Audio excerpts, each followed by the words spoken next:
which we get, and we understand that. There was some Open space. definitely people speaking in favor of open space. Continued preservation of Oswegatchie Hills. There was some discussion on Oswegatchie Hills about preserving that. Overdevelopment. That kind of went with open space, yeah. Okay. With some concerns about overdevelopment. What else did I miss? It was Aquaculture. there was discussion of aquaculture on both sides. No gearbox, and then people speaking in favor of aquaculture. Yeah. So Good. it was pretty diverse crowd of ideas, and they were pleased. I think it went on for a couple hours. So And people came well prepared. Yeah. Thoughts Okay. organized, things written out. A lot of people had really put a lot of thought into yes, looking at what the town really needs to do to maintain its character. Great. and it was nice. It was not it was all generally positive. It wasn't a negative. It wasn't a negative accusations. It was a positive thing, and I Good. was pleased by that, and pleased by, like Roseanne said, people wrote out a lot of things. They had a lot of concerns. Trash being thrown on the in town and stuff like that was discussed. But yeah, thanks for asking about that, Roseanne. Mrs. Hardy? I don't have anything tonight. I took up all my time with the tree warden. You good. did. I'm good. That's my line. Let's start over here, Mr. Daigle. Board of Education meeting on Monday night. They had a very good recognition for Mr. James Wood, custodian at Lily B. Haynes. They awarded him the Viking Valor Recognition Award for his service to the staff and students, especially for his invaluable help during the renovation project, supporting transitioning from classroom to classroom. It was very nice recognition. Had a lot of public comment on the particular portion of their budget regarding the potential to eliminate the reading recovery program from kindergarten and first grade, I believe it is.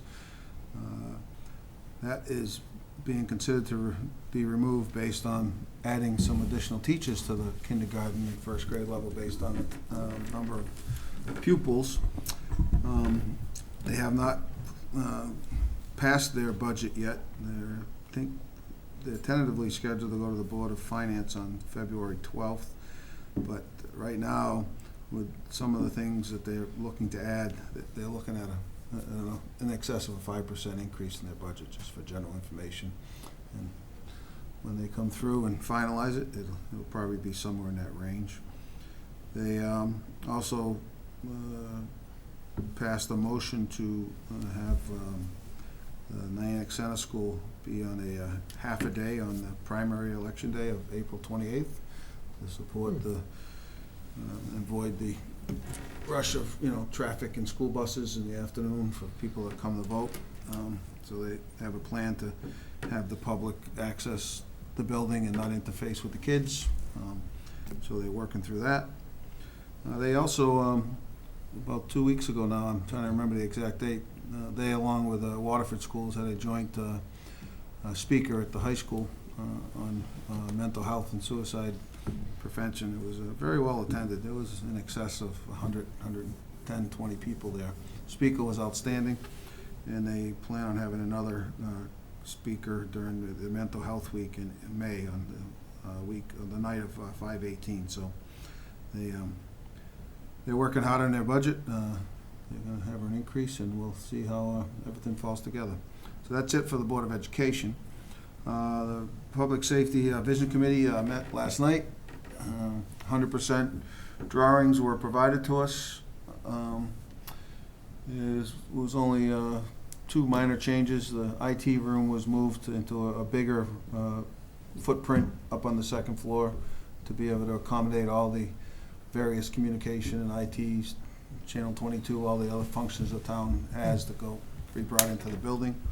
And there's a couple changes. We expect to have the final drawings ready for the bid package by next Wednesday. We will be meeting on Tuesday night to status that, as well as to continue. We had a very good discussion on sprinkler systems. It's very clear by both the town fire marshal, the town building inspector, and the architectural firm that sprinklers are not required.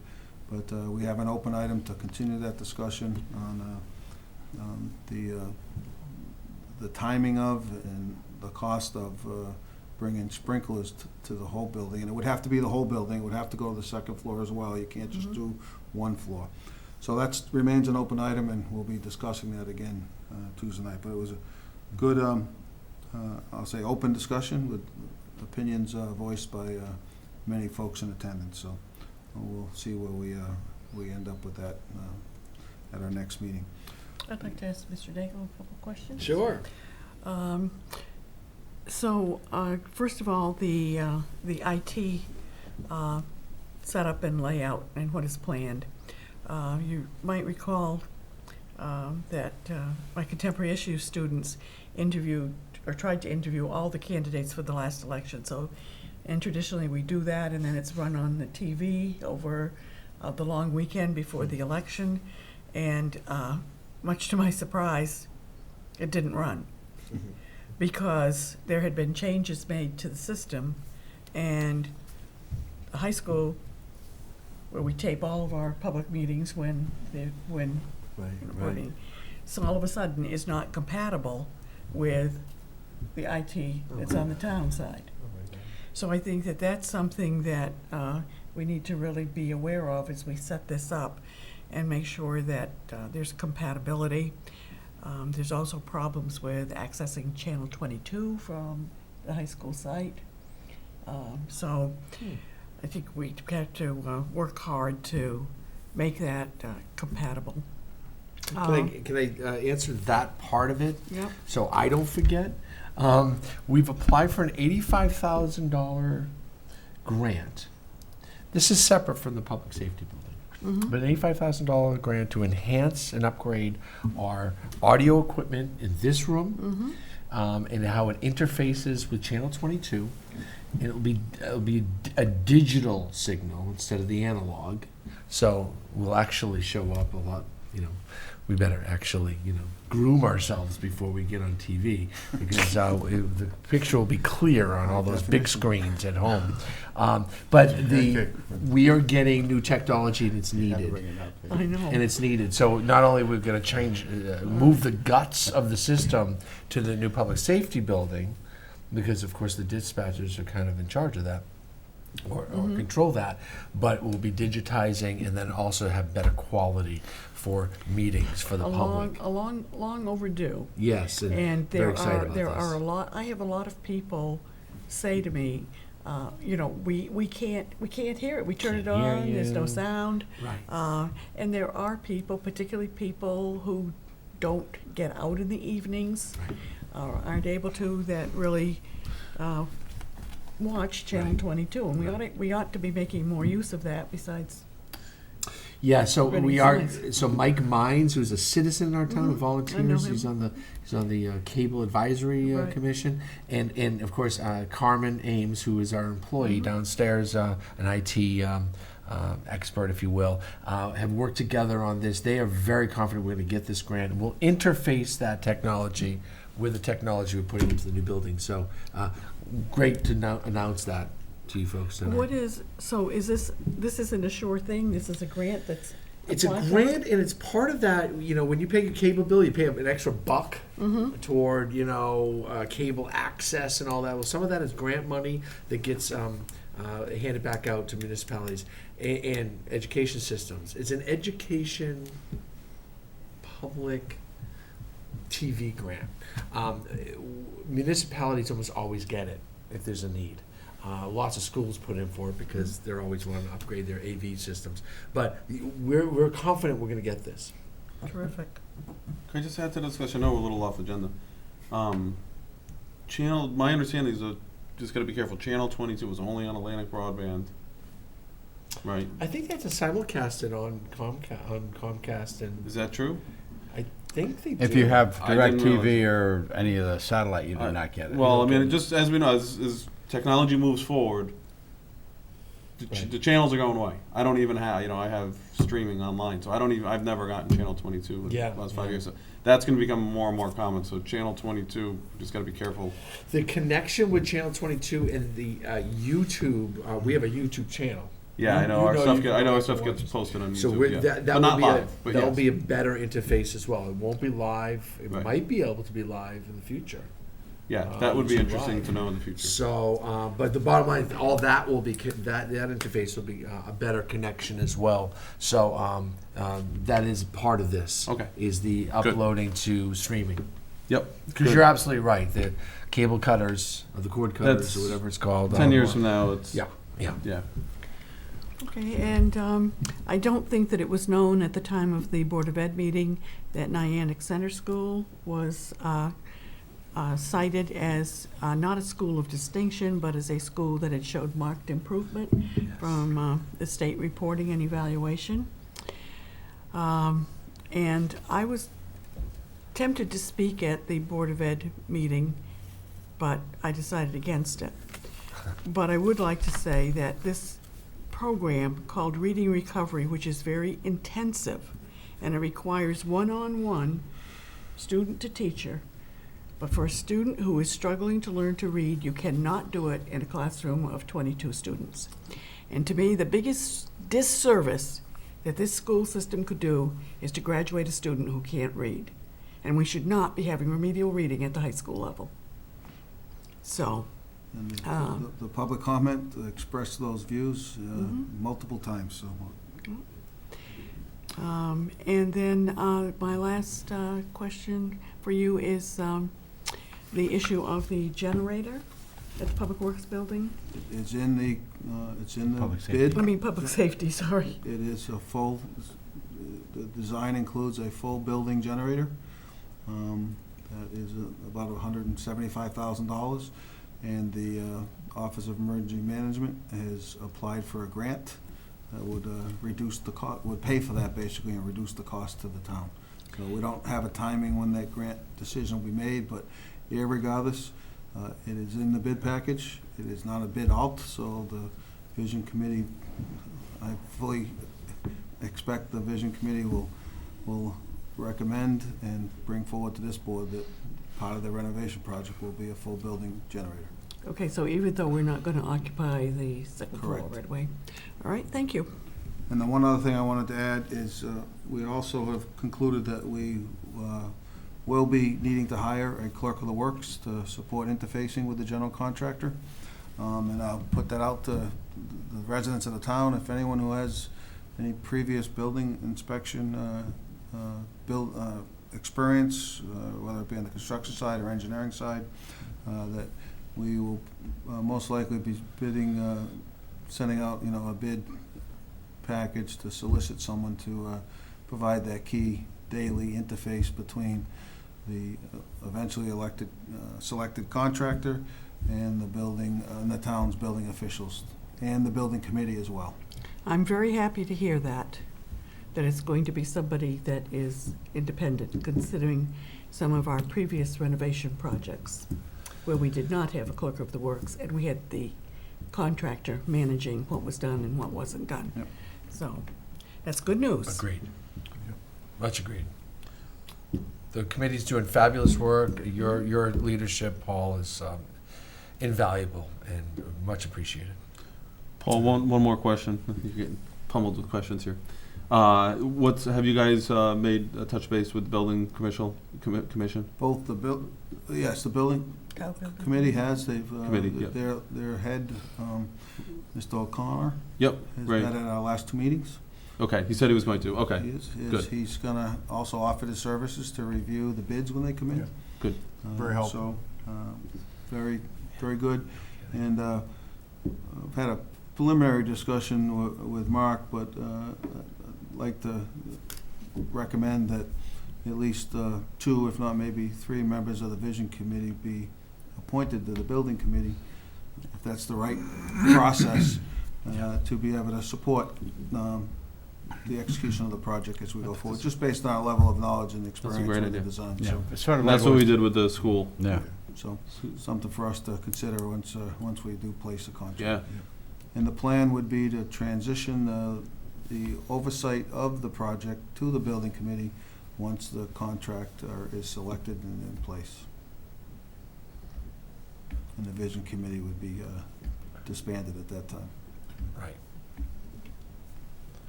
Okay. Dan? And again, I want to echo, I'm serving on that committee, but without Oh, my God. Paul's guidance, you've just done a tremendous job, and I want to recognize that, really have. Thank you. So I attended the Historic Properties Commission meeting last night, and they're working on a project where they're trying to document, doing video documentaries, small video documentaries of citizens in town that really, that have been around here for a long time and remember things and really can speak to the history of the town. And I think it's going to be a really fascinating thing. They're going to try to enlist the help of maybe some of the high school students and videographers that are interested in that sort of thing, and to create a digital record that would be accessible. So if you wanted to hear a story about an experience an elder of the town had years ago about a certain aspect, you'd be able to access it online. So I think it's a really great idea, and they're working hard to put that together. So They put a lot of work into that in advance and applied for a grant, and unfortunately, they did not get the grant, but they're going ahead and they're doing still good- trying to move good. forward with it. Yep. Yeah, and it's an important thing, and I couldn't help thinking, gee, there were so many people that unfortunately passed on that would have been wonderful to capture some of their memories, and but we live in the present, so I think it's anytime if they can start now, that's a great thing. I'd like to recommend a subject for their consideration. I've always heard about, but I'd love more details of the flying horses going into the Niantic River. The diving horses. The diving horses. We're trying to bring that back.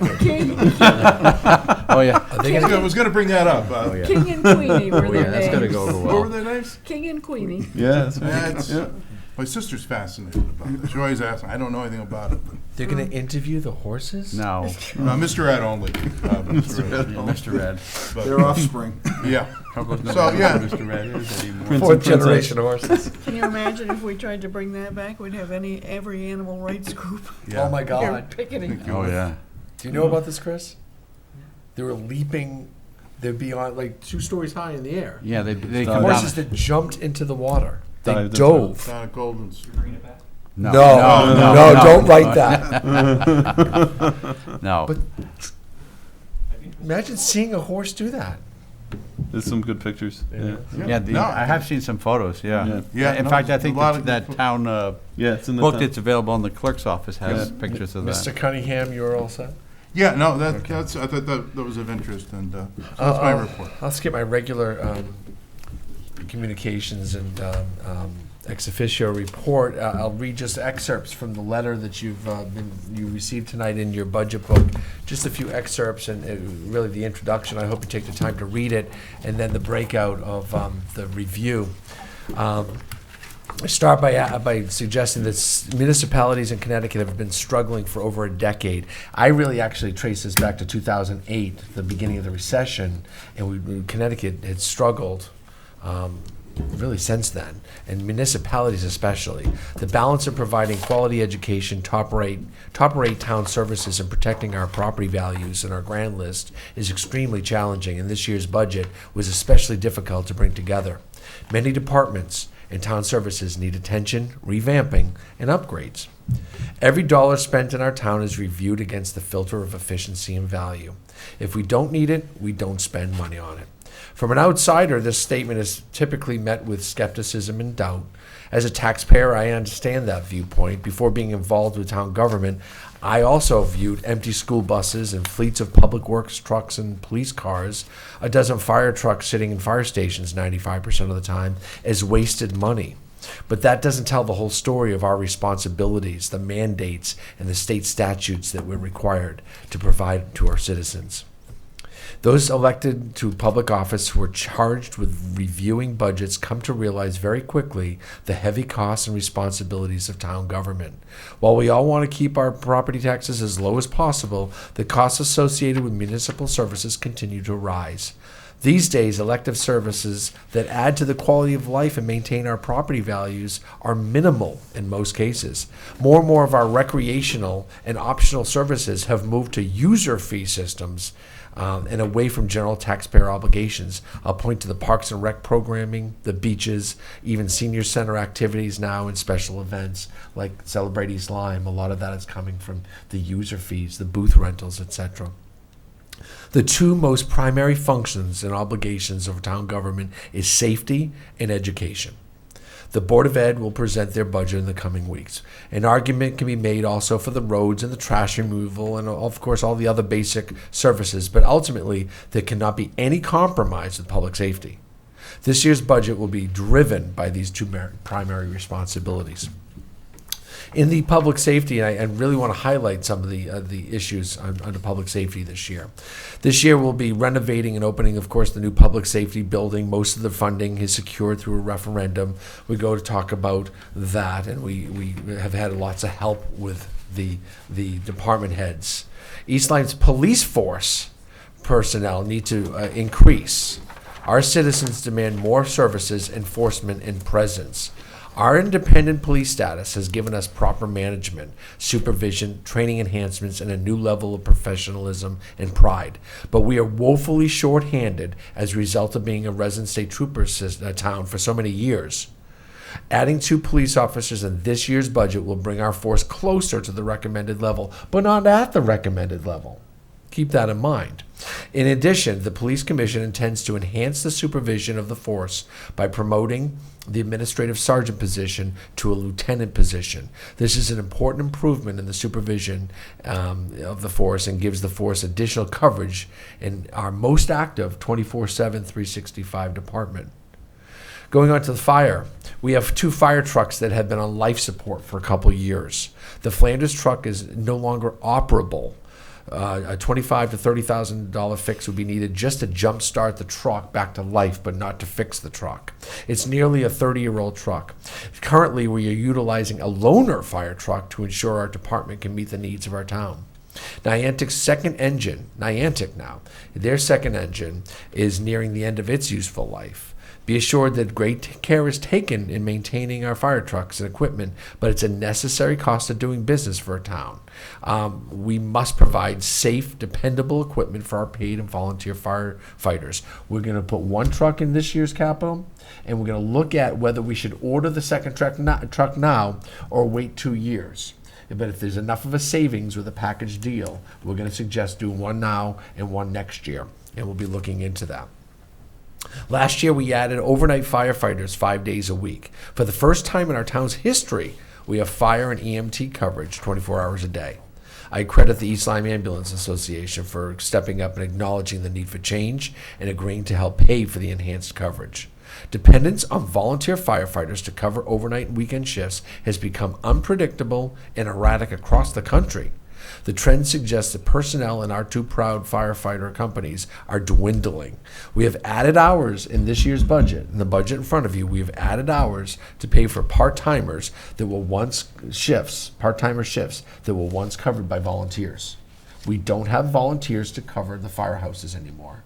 We are paying for now part-timers in shifts almost 24 hours a day, with of course exception of our full-timers during the day. Evolution of paying for more coverage for firefighters in East Lyme is inevitable. We must continue to plan for the future. We talk about informational technology, IT. It's obviously a growing area that we can no longer ignore. Absolutely every department is dependent on a robust, secure connectivity to outside programs and systems and information storage. We have made it this long with individual departments handling their own IT issues and leaning on an outside contractor to come in and put Band-Aids on more complicated solutions. But we do have a full-time need. We have a full-time IT person. She's great. Her name's Carmen Ames. And she's great. She's more of a help desk person, when we have a password issue or our computer's not working and needs to be turned on, and connectivity issues with our telephones and all that, and especially here at the town hall. But she's not an IT technical person who's going to interface with the mechanisms. We desperately need more. We need a full-time position responsible and accountable to all our computer and telephony technology. When something goes down, we need someone on our staff who can fix it. In this year's IT budget, we're collecting the IT expenses from all the town departments and bringing it into one centralized budget so you can see it all in front of you. For too long, it's been spread out through all the different budgets, and we think it's going to better demonstrate the full costs of our IT in our town. From a management perspective, it was eye-opening to see the collective IT needs brought together. Now, keep in mind, our town operates 24/7, 365, and the most important functions of our IT are those first responders. We are obligated to always be 100% connected and functional. To be otherwise is to risk the lives of our citizens, our first responders, and our public works teams during emergencies. Unfortunately, technology breakdowns don't always happen during daylight hours. So what I'm going to do this year is not put a full-time IT person on, but enhance our contract with Star Computers to be a 24/7 contract. It will be a $30,000 increase in the IT contract we have with Star, so that they will respond at 2 a.m. We're having way too many breakdowns and hours that we don't have contract hours for, and that's not right. If something goes down, we need it fixed. And we need someone available, and we're going to pay for that service. In the coming year, we're going to look at what it's going to mean to bring a full-time person on instead of Star Computers, or in connection with Star Computers, but also work with the Board of Ed. They have IT issues as well, and maybe we can create an IT department throughout the town and start working truly on shared services in this town and stop splitting things up. Our health insurance, really quickly, I'll read, I won't be on the page on this. As you know, we moved from self-insured to state plan. It stabilized our rates. It made them predictable, but it doesn't mean it reduced them. We're going to see a 9% increase in our health insurance rates next year. Samuel Smith House. We must continue to invest in our town smartly. There are capital obligations this town has been that have been well thought out, well planned, and investigated from every angle. The Board of Selectmen were crystal clear when they authorized the purchase of the Samuel Smith House 10 years ago. 10 years ago we did that. Wow. We all agreed that this house was worthy of saving, but it was also agreed that the operation and capital improvements to the facility would be borne by the independent volunteers who pushed for the purchase and its preservation. It has not developed. In order to make this site an asset that it should be for the town, I'm proposing that a capital budget, that would match funds up to $10,000 this year and for the next 5 years. They will go out and get grants that require matching funds. Our $10,000, the grant $10,000, will give them $20,000 a year over the next 5 years to start enhancing that asset as it should be. If we don't act, I'm afraid someday it will be too late. I'm not happy about it, but it is an asset. We've owned it for 10 years. There's no movement on that, or there's been very little. There's been very great dedication by some individuals, but we need to step up at this point. We'll continue to invest in our 120 miles of roadways. Joe Braga's maintenance schedule is crafted to minimize long-term costs to the taxpayers, and we'll continue that in the budget. And I go on to praise Joe, praise all the department heads, and especially Anna Johnson, who is invaluable to the first selectman she's worked with, and certainly to me in putting these budgets together during the budget season, but then throughout the year implementing and watching and being mindful of the taxpayers of this town. So that's my budget letter. I hope you take the time to